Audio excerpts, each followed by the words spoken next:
Alors, attendez, je vais juste faufiler là. Voilà. Je vais mettre à côté de vous, non? Comme ça, on va venir côte à côte.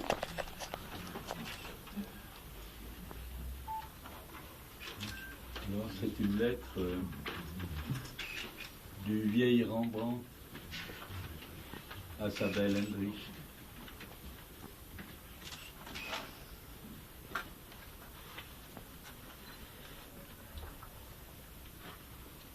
Amour de moi, que restera-t-il bientôt de mon corps entré dans le reflux? À saute ride sur mon visage, ta main cherche un souvenir de beauté. L'ombre a perdu la partie dans mon regard. Les seins colorent, il se noie dans la blancheur des eaux.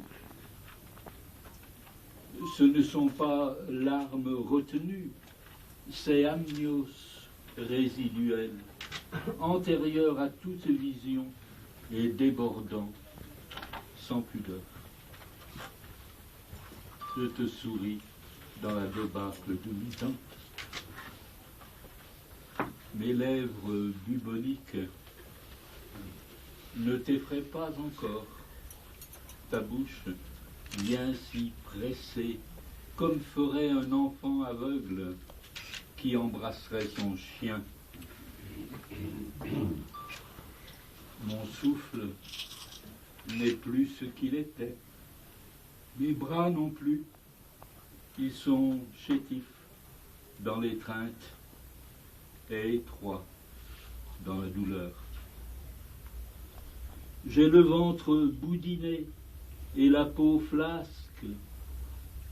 Encore un peu de lassitude et j'accrocherai cette défroque au porte-manteau.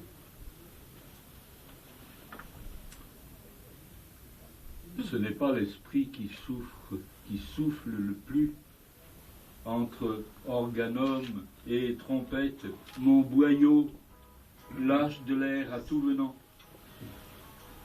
Musique pour l'oreille et pour le nez, sans distinction, aura de fétidité pour celui qui rêva d'être un saint.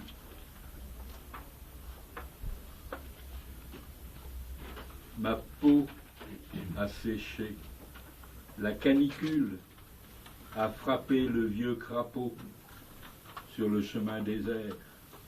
Il se plisse et s'écaille, mais ce n'est pas une mue, le terme seulement. Quand la blancheur de mon poil aura conquis mon pubis, alors, amour de moi, rends-moi à la terre qui me rendra à la blancheur de mes os. Contemple mon phale, absenté des puissances du désir, il est comme s'il n'était pas. Rentré en lui-même, il a remonté son cours jusqu'au lobe du cerveau où il rêve. Dans le creux de ta main, il a consistance et somnolence de nourrisson. Agite-le tendrement, il régurgitera son lait. Mes ballottes grelottent, maigries et fallottes, la braise est morte, froid les marrons, vide la gousse et le gousset. Un vieux prurit a fait de mon cul une nèfle parmi les ronces. Touche-moi, touche le fond du sang, le bitume et la poix, dernier recours de ma palette. Amour de moi, la chair fut brève. J'ai fixé ta nudité dans la mémoire de mes toiles et sur le papier. Ainsi demeures-tu, tandis que je passe, éternelle Bethsabée et courbure d'éternité, éternelle toison d'or, rescapée des vaisseaux du temps. David, le périssable, survivra-t-il dans le souvenir de ta beauté? Ne cesse pas de croître, cependant que je m'abîme en absence. Le passé a rattrapé mon corps. Bientôt, il le dépassera. Déjà, je ne suis que pour avoir été.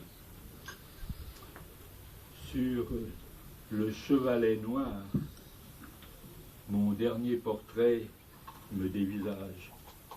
Il tient mon cœur dans l'angoisse de ses traits et son amour dans la lumière de son front.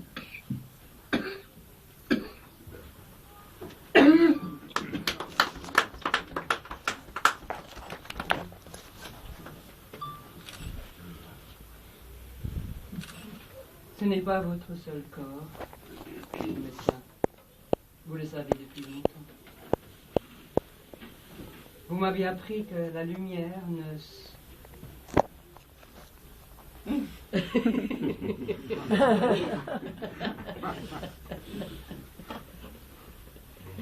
Vous m'aviez appris que la lumière ne se laisse pas saisir à la surface, mais qu'elle émane du fond et prend le temps de sourdre avant de rayonner.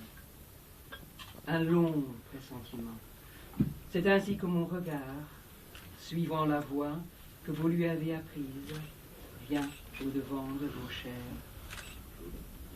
Il nie pas le déclin, mais les signes encore furtifs de votre éternité. Votre beauté d'homme passe par vos rides et vos épaisseurs. Votre lenteur fait partie de votre force.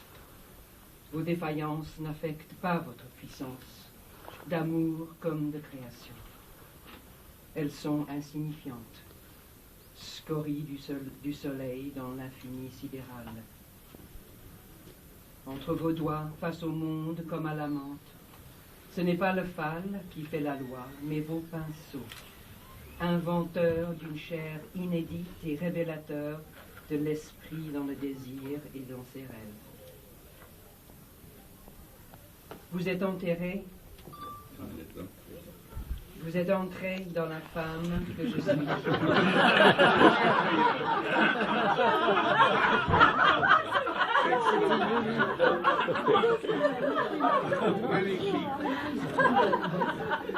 Vous m'avez prise et possédée bien au-delà des voies naturelles, ouvertes à l'enfoncement et à l'enfantement. Au cœur, il faut le dire, c'est là que vous régnez. Là où vous êtes établi, jamais vous ne faillirez. Vous avez brûlé de l'or dans mes cheveux. Vous avez coulé du bitume dans mes veines. Je suis à vous. En moi tout entier, dans le creux de la femme, c'est là que vous vous tenez, que vous vous préparez. Et quand vous plierez le monde à la reconnaissance de votre génie, jamais vous ne sortirez de moi. Mes laisses, entremêlées par nos viscères et par le feu, nous entrons inséparablement dans la création. Ma substance s'accomplit dans la vôtre, tandis que votre volonté puise dans ma vacuité la note tremblante qui manquait encore à la beauté. Ce tremblement, cette angoisse, cette raréfaction, ce sens radical de l'inachèvement, ce n'est pas de la fausse monnaie pour prix de votre âge, mais quelque chose en vous du noyau de fémininité que vous avez brisé en moi. Je me développe dans le silence qui se développe en vous. Je respire entièrement dans l'ombre que vous portez en vous, et qui sature les corps auxquels vous donnez forme. Vous avez fait de moi votre double féminin.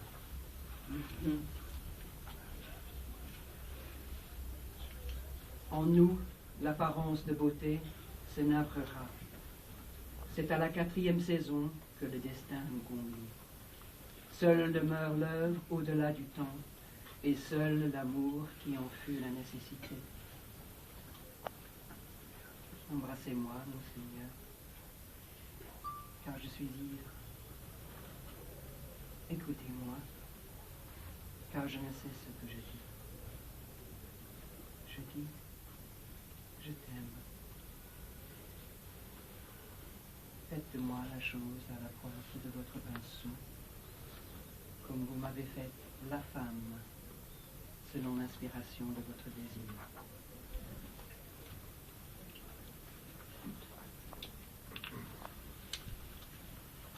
Et Ulbrich qui est morte, et Rembrandt écrit: trop belle de toutes les dorures dont je t'avais paré, et plus belle encore de ta nudité sans après, tu t'es absenté de la vie, mon Endrich. L'ange de la nuit t'a emporté, tandis que je tenais ta main. Bethsabée est morte, et son vieux roi ne vaut guère mieux. Il a sorti ses oripeaux pour son dernier voyage. Le turban, le cafetan, l'écharpe innommable pour essuyer ses yeux chassieux. Il tient sous la main le ceinturon à boucles dorées et le yatagan qui n'a jamais tranché. Sultan ou rabbin ou Christ d'Emmaüs, je me suis pris au jeu des défroques. Le mensonge des étoffes protégeait ma vérité. Il fallait passer par les apparences pour approcher du secret. Mais toi, mon Endrich, je t'ai dépouillé, je t'ai désencombré des choses. J'ai fait que tu fusses seulement nu dans la lumière de ta beauté. Ainsi, te contemplant, j'allais à la rencontre de mon âme. Plus je m'affublais de nippes étrangères, enfouissant mon être dans la profondeur des plis, plus je m'enchantais de te dévêtir. J'avais besoin de te voir sans masque et sans phare. Alors, j'avais l'assurance de me tenir au plus près de la vérité. Personne ne comprendra à quel point ta nudité m'était nécessaire pour penser et créer. Tu le savais sans doute mieux que moi-même je ne pouvais l'entendre. Tu étais trop belle pour durer. L'ange t'a enlevé, mais il ne m'a pas ôté la sensation de ta main dans la mienne, celle qui tient le pinceau. Ensemble sommes-nous à la toile, aux formes et couleurs, à la ligne qui fuit, à l'ombre qui grandit. Ensemble à l'œuvre, ensemble au sens qui ouvre les traces, ensemble à la folie qui les disperse. Le terme venu pour le vieux maître rendu à l'éternité est désormais maître de rien. Je saurai que je ne t'ai jamais quitté et que la longue marche vers la vérité ne fut pas autre chose qu'un mouvement de retour. Le ventre de Bethsabée en figurait le lieu initiatique, la conjonction achevée de l'origine et de la fin.